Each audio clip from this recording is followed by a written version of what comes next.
Friends, welcome back to your study with smart brain. तो friends, चलिए आज के इस वीडियो में हम लोग देखने वाले हैं प्राचीन हिस्ट्री जो चल रही है, उसमें आज हम लोग देखने वाले हैं मौर्य काल। तो चलिए देखते हैं, जो कि ये चैप्टर काफ़ी इम्पॉर्टेंट है ये, और ये लुसेंट की एमसीक्यू बुक है। तो चलिए देखते हैं। तो क्या है? चाणक्य का अन्य नाम क्या है? तो विष्णुगुप्त। निम्नलिखित में से किसकी तुलना मैकियावेली के प्रिंस से की जाती है? तो ये किया जाता है किसका? तो कौटिल्य का अर्थशास्त्र का। वह शासक कौन था जिसने राज सिंहासन पर बैठने के लिए अपने बड़े भाई सुसीम की हत्या की थी? तो ये थे अशोक थे। निम्नलिखित में सम्राट अशोक की वह पत्नी कौन थी जिसने उसको प्रभावित किया था? तो वो हो गया आपको कारूबाली। अशोक ने अपने सभी अभिलेखों में एक रूपता से किस प्राकृतिक का प्रयोग किया था? तो ये हो गया अर्धमगधी। बिंदुसार ने विद्रोहियों को कुचलने के लिए अशोक को कहाँ भेजा था? तो ये भेजा था तक्षशिला भेजा था। निम्नलिखित में से वह व्यक्ति कौन है जिसका नाम देवान प्रियदर्शी भी था? तो हो गया आपको अशोक हो गया। निम्नलिखित में से प्राचीनतम राजवंश कौन सा है? तो ये हो गया आपको मौर्य हो गया। कौटिल्य चाणक्य किसका प्रधानमंत्री था? तो ये हो गया आपको चंद्रगुप्त मौर्य का हो गया। कलिंग विजय के उपरांत अशोक महान ने निम्नलिखित किस धर्म को अंगीकृत किया था? तो ये हो गया आपको बौद्ध धर्म को किया था। चंद्रगुप्त के शासन विस्तार में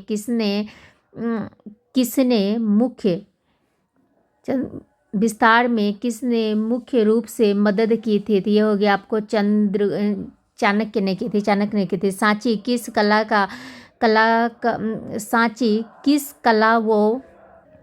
कला वो मूर्तिकला का निरूपण करता है? तो ये हो गया आपको बौद्ध का करता है। प्राचीन भारत का वह प्रसिद्ध शासक जिसने अपने जीवन के अंतिम दिनों में जैन धर्म को अपनाया था, तो वो कौन थे? तो चंद्रगुप्त मौर्य थे। मौर्य साम्राज्य की स्थापना किसने की थी? तो ये चंद्रगुप्त मौर्य ने की थी। मौर्य साम्राज्य के प्रचलित मुद्रा का नाम क्या है? तो ये हो गया आपको पन हो गया। निम्नलिखित में से कौन मौर्य वंश का शासक नहीं है? तो ये अजातशत्रु नहीं है। निम्नलिखित में से अशोक का उत्तराधिकारी कौन था? तो ये हो गया आपको कुणाल हो गया। मुद्रा राक्षस का लेखक निम्नलिखित में कौन है? तो ये हो गया विशाख दत्त के प्राचीन भारतीय नाटक मुद्रा राक्षस की विलय वस्तु है। कौन हो गया? तो यह हो गया आपको चंद्रगुप्त मौर्य के शासन में राज दरबार की दुर्भी संधियों के बारे में। नेक्स्ट क्या है? मालवा गुजरात एवं महाराष्ट्र किस शासक ने पहली बार जीता था? तो ये चंद्रगुप्त मौर्य ने जीता था। किसने सहिष्णुता, उदारता और करुणा के त्रिविध आधार पर राजवंश की स्थापना की थी? ये अशोक ने की थी। निम्नलिखित किस शहर में अशोक के शिलालेख नहीं है? तो ये कहाँ पे नहीं है? तो ये पाटलिपुत्र में नहीं है। अर्थशास्त्र का लेखक समकालीन था, कौन था? तो ये चंद्रगुप्त का था। नंद वंश के पश्चात मगध पर किस राजवंश ने शासन किया था? तो ये मौर्य ने किया था। मौर्य काल में शिक्षा का सर्वाधिक प्रसिद्ध केंद्र था, कौन सा था? तो ये तक्षशिला था। मेगास्थनीज की पुस्तक का नाम क्या है? तो ये हो गया आपको इंडिका। जिसके ग्रंथ में चंद्रगुप्त मौर्य का विशिष्ट रूप से वर्णन हुआ है, वह कौन सा होगा? तो विशाखा दत्त। वह स्रोत जिसमें पाटलिपुत्र के प्रशासन का वर्णन उपलब्ध है, वह है इंडिका। वह कौन सा है? तो इंडिका है। अशोक के शिलालेख में प्रयुक्त भाषा कौन है? तो ये हो गया आपको प्राकृतिक। निम्नलिखित में से किस मौर्य राजा ने दक्कन की विजय प्राप्त की थी? तो ये किसने की थी? तो चंद्रगुप्त ने की थी। मेगास्थनीज ने भारतीय समाज को कितनी श्रेणियों में विभक्त किया है? तो 7 श्रेणी में किया है। कौटिल्य के अर्थशास्त्र में किस पहलू पर प्रकाश डाला गया है? तो ये राजनीतियों में डाला गया है। निम्नलिखित में से कौन सा क्षेत्र अशोक के साम्राज्य में सम्मिलित नहीं था? तो ये आपको श्रीलंका नहीं था। पाटलिपुत्र को किस शासक ने सर्वप्रथम अपनी राजधानी बनाई? तो ये हो गया आपको चंद्रगुप्त मौर्य ने बनाई। पाटलिपुत्र में स्थित चंद्रगुप्त का महल मुख्यतः बना था, किस चीज़ का बना था? तो ये लकड़ी का बना हुआ। बराबर जहानाबाद जिला की गुफाओं का उपयोग किसने आश्रय गृह के रूप में किया था? तो आजीविकाओं ने किया था। किस अभिलेख से यह साबित होता है कि चंद्रगुप्त का प्रभाव पश्चिम भारत तक फैला हुआ है? तो ये रुद्रदामन की जूनागढ़ अभिलेख से। केवल वह स्तंभ जिसमें अशोक ने स्वयं को मगध का सम्राट बताया है वो कौन सा है? तो भाब्रू स्तंभ हो गया। निम्नलिखित सूची को मिलान करने के लिए बोला जा रहा है। तो यहाँ पे हो जाएगा आपको चंद्रगुप्त हो गया, सैंद्रोकोटस, बिंदुसार हो गया, अमित्रघात हो गया, अशोक को कहते हैं, प्रियदर्शी कहते हैं, चाणक्य हो गया, विष्णुगुप्त। प्रथम भारतीय साम्राज्य स्थापित किया गया था किसके द्वारा? तो चंद्रगुप्त मौर्य के द्वारा। उत्तरांचल में अशोक का एक शिलालेख स्थित है। कहाँ पर में स्थित है ये? तो आप लोग कमेंट कीजिएगा। ये हो गया आपको कालसी में है, कालसी में। सांची का स्तूप किसने बनाया था? तो अशोक ने बनवाया था सांची का स्तूप। अशोक के शिलालेख को पढ़ने वाला प्रथम अंग्रेजी शासक था, कौन था? तो जेम्स प्रिंसेप था। प्रसिद्ध यूनानी राजदूत मेगास्थनीज भारत में किसके दरबार में आए थे? तो ये हो गया आपको चंद्रगुप्त मौर्य के दरबार में आए थे। चंद्रगुप्त मौर्य ने सेल्यूकस को कब पराजित किया था? तो ये कब किया था? तो ये 305 में किया था। निम्नलिखित में से कौन सा राजा प्राय जनता के संपर्क में रहा था? तो ये कौन रहा था? तो ये अशोक रहा था। अशोक ने 261 ईस्वी में कलिंग को जीतने के बाद क्या किया? तो भारी रक्तपात देखकर युद्ध की नीति को सदा के लिए त्याग दिया। अशोक के अधिकांश अभिलेख किस भाषा व लिपि में है? तो ये हो गया प्राकृतिक वो ब्राह्मणी। किस ग्रंथ में चंद्रगुप्त मौर्य के लिए ब्रिशल निम्न कुल शब्द का प्रयोग किया गया है? तो हो गया मुद्रा राक्षस।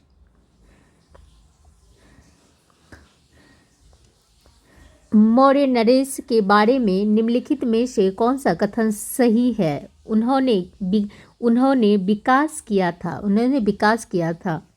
तो ये हो गया आपको संस्कृति कला वो साहित्य का, उसके बाद प्रांतीय विभाजन का, और उसके बाद हो गया आपका हिंदू कुश तक साम्राज्य।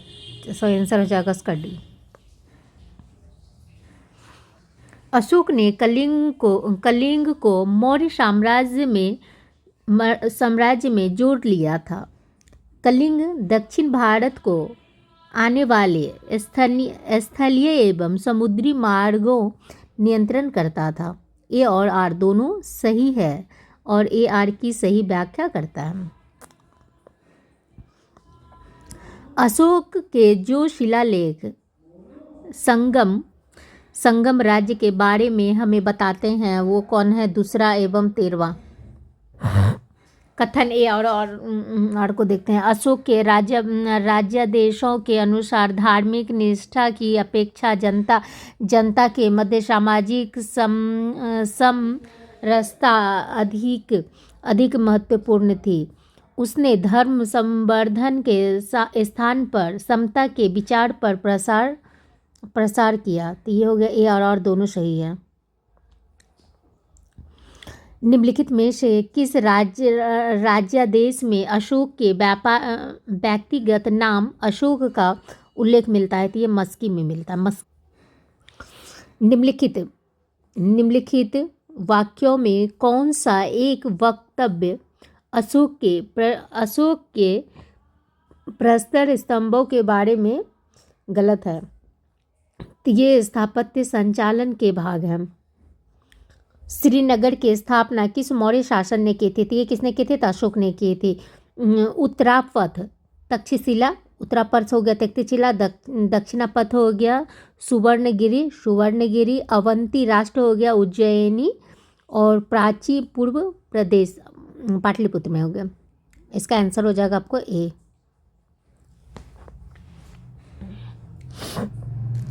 किस ग्रंथ में क्षुद्रों के लिए आर्य शब्द का प्रयोग हुआ है? तो ये हो गया आपको अर्थशास्त्र में। अशोक ने अपने राज्याभिषेक के चौथे वर्ष में निग्रोथ के प्रभाव से प्रभावित होकर किससे बौद्ध धर्म की दीक्षा ली थी? किससे ली थी? तो उपगुप्त से। किसने पाटलिपुत्र को पॉलीप्रथा कहा था? ये मेगास्थनीज ने कहा था। मौर्य काल में एग्रनोमाई किसे कहा जाता था? तो ये कहा जाता था सड़क निर्माण अधिकारी को। मौर्य काल में गुप्तचरों का क्या कहा जाता था? तो ये कहा जाता था गुरपुरुष कहा जाता था। किस श्रीलंकाई शासक ने अपने आप को मौर्य साम्राज्य अशोक के आदर्शों के अनुरूप ढालने की कोशिश की है? ये हो गया तिस्से। किस जैन ग्रंथ में चंद्रगुप्त मौर्य के जैन धर्म अपनाने का उल्लेख मिलता है? ये हो गया परिशिष्ट पर्वन। किस महीने से मौर्यों का राजकोषीय वर्ष आरंभ हुआ है? ये हो गया आषाढ़ और जुलाई से। निम्नलिखित में से किन दक्षिण भारतीय जातियों का उल्लेख अशोक के शिलालेख में है? तो ये हो गया आपका सारा ही है। ये हो गया ये। अशोक के बारे में जानने के लिए सबसे महत्वपूर्ण स्रोत कौन है? तो शिलालेख है। अशोक के काल में कौन सी लिपि दक्षिण भारत में प्रवर्तित हुई है? तो ये हो गया आपको ब्राह्मी। अशोक का अभिलेख भारतीय उपमहाद्वीप के बाहर भी पाया गया है। निम्नलिखित में किस देश में यह पाया गया है? तो ये हो गया अफगानिस्तान में। अत्यंत पॉलिश किए गए एकास्म अशोक स्तंभ जिस पांडुरंजित बालूकास्म के एकल टुकड़ों में तक्षित किए गए उसे साधारण कहाँ की खदानों से निकाला गया है? तो ये हो गया आपको मिर्ज़ापुर के समीप चुनाद। भारतीय लिखने की कला नहीं जानते थे, यह किसकी उक्ति है? तो ये प्लिनी की। किस मौर्य साम्राज्य ने एक विदेशी राजा सीरिया के एंटियोकस फर्स्ट से अंजीर शराब और दार्शनिक को भारत भेजने का आग्रह किया था? तो ये हो गया आपको बिंदुसार।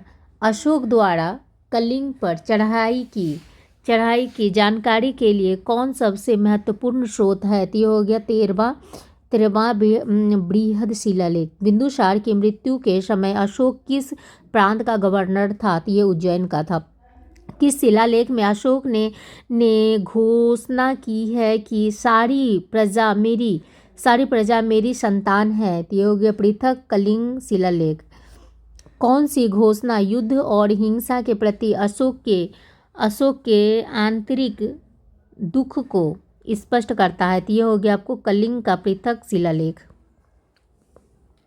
किस शिलालेख में अशोक की यह घोषणा अंकित है? किसी भी समय चाहे मैं खाता रहूं या या रानी के साथ विश्राम करता रहूं, या मैं अपने अंतशाला में हूँ, मैं जहाँ भी हूँ, मेरे मेरे साहमात्स्य मुझे सार्वजनिक कार्य के लिए संपर्क कर सकते हैं। तो ये हो गया आपको छठे शिलालेख में दिया हुआ है।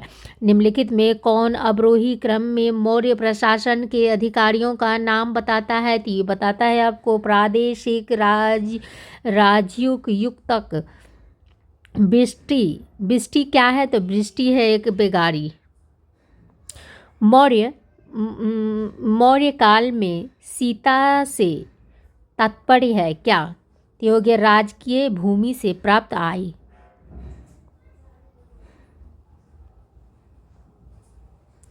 निम्नलिखित में मौर्य कला का सबसे अच्छा नमूना कौन है? तो ये हो जाएगा आपका स्तंभ। कहाँ से प्राप्त अभिलेखों से मौर्य काल में अकाल सूखा जैसे देवी प्रकोप के समय राज्य द्वारा राहत कार्य किए जाने का विवरण मिलता है? तो ये कहाँ से मिलता है? तो ये हो जाएगा आपका महास्थान बांग्लादेश। सोहगरे। अशोक ने श्रीलंका में बौद्ध धर्म का प्रचार हेतु किसे भेजा था? तो किसको भेजा था? तो वो महेंद्र और संघमित्रा, उनके दोनों पुत्र और पुत्री को। अशोक के मनसेहरा पाकिस्तान एवं शहबाजगढ़ी पाकिस्तान से प्राप्त बृहद शिलालेख में किस लिपि का उपयोग किया गया है? तो यह हो गया आपको खरोष्ठी। कहाँ से अशोक के द्विभाषाई ग्रीक और आरामाइक अभिलेख प्राप्त हुए हैं? तो कहाँ से हुए हैं? तो कुन्हा कंधार से। कौटिल्य द्वारा रचित अर्थशास्त्र कितने अधिकारियों में विभाजित है? तो ये 15। अर्थशास्त्र में उल्लेखित सप्तांग में शामिल थे? कौन शामिल थे? तो ये हो गया आपका राजा, क्षेत्र, प्रशासन एवं कोश। अशोक का समकालीन तुरमय कहाँ का राजा था? तो ये हो गया मिस्र का राजा था। किसके शासनकाल में डीमेकस भारत आया था? तो ये आया था आपको बिंदुसार के समय। निम्नलिखित अभिलेखों में से किसमें अशोक का नामोल्लेख हुआ है? तो किसमें हुआ है? तो ये गुर्जरा में हुआ है। किस बौद्ध मूल ग्रंथ में मौर्य साम्राज्य अशोक का विवरण शामिल है? तो ये हो गया आपको महावंश में। निम्नलिखित में से किस उभारदार मूर्ति शिल्प शिलालेख में अशोक के प्रस्तर रूप चित्र के साथ बाण्यों राजा अशोक उल्लेखित हैं? तो ये हो गया कंगन हल्ली। Thank you friends.